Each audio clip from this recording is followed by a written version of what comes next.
এক ছিল হেমন্ত।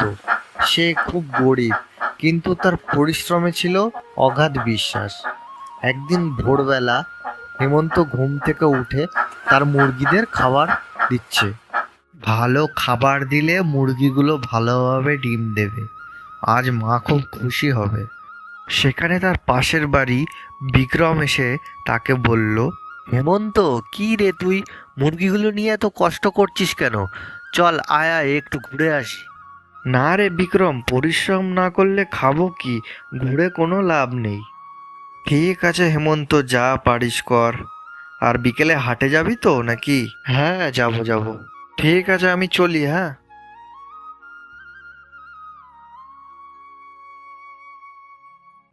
আসুন আসুন বাবু, ভালো মুরগির ডিম আছে।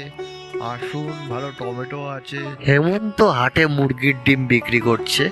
হেমন্ত, তোর মুরগির ডিমগুলো হেভি টাটকা, এবার থেকে তোর থেকেই নেব। ধন্যবাদ দাদা, আবার এসো আমার দোকানে। আসুন, ভালো টমেটো আছে। হেমন্ত এত টাকা পায় কিভাবে? কিছু একটা করতে হবে আমাকে। আসুন, ভালো টমেটো আছে। বিক্রমের টমেটো কেউ কিনছে না। বিক্রম, কি এগুলো টমেটো নাকি? সবই তো পচা মনে হচ্ছে রে। এই না রে বিক্রম, তোর দোকান থেকে টমেটো নেওয়া যাবে না। কে জানে টমেটো খেলে কি হবে।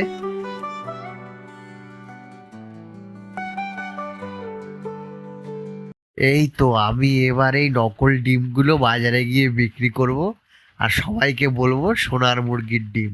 যাই, হেমন্তর বাড়ি যাই। হেমন্তর বাড়ি গিয়ে ওকে সোনার ডিমের কথাগুলো বলি। শোন হেমন্ত, আমি না কটা সোনার ডিম পেয়েছি। কি? সোনার ডিম? কি বলিস? হ্যাঁ, আজ বাজারে হাটে ওগুলো বিক্রি করব। সোনার ডিম আছে, সোনার ডিম। এই দেখ হেমন্ত, এই সব ডিম বাজারে বিক্রি করলে বড় লোক। বিক্রম বাজারে সোনার ডিম বলে সবাইকে নকল ডিম বিক্রি করছে। এই দেখ হেমন্ত, ভাগ্য ফেরানোর ডিম। এ তো নকল ডিম। কি ছলনা! বিক্রম লজ্জায় পড়ে। তাকে সবাই গ্রামবাসীরা বকা দিচ্ছে। ছলনা করে টাকা কামানো যায় না বিক্রম। হেমন্ত বিক্রমকে চুপ করে বসে থাকতে দেখে। বিক্রম, জিনিস খাঁটি হলে বাজারেও দাম মেলে। এরপর বিক্রম চন্দনা দিদিমার কাছে আসলো। দিদিমা, আমি ভুল করেছি। ভুল থেকেই তো শেখা যায়। এবার চল সৎ পথে। বিক্রম দিদিমার সাথে কথা বলে সেখান থেকে চলে গেল। পরদিন বিক্রম হেমন্তর সঙ্গে মুরগিদের খাবার দিচ্ছে। এই তো ভাই, হাতে হাত মিলিয়ে কাজ কর। এরপর বিক্রম ও হেমন্তর মতো মুরগির ডিম বিক্রি করতে শুরু করলো। বিক্রম, তোর মুরগির ডিমগুলো ভালো দেখাচ্ছে। তুই শেষমেশ সৎ পথে পরিশ্রম করা শুরু করলি। গ্রামের রাস্তা দিয়ে বিক্রম আর হেমন্ত তারা তাদের উপার্জনের ব্যাগ নিয়ে বাড়ি যাচ্ছে।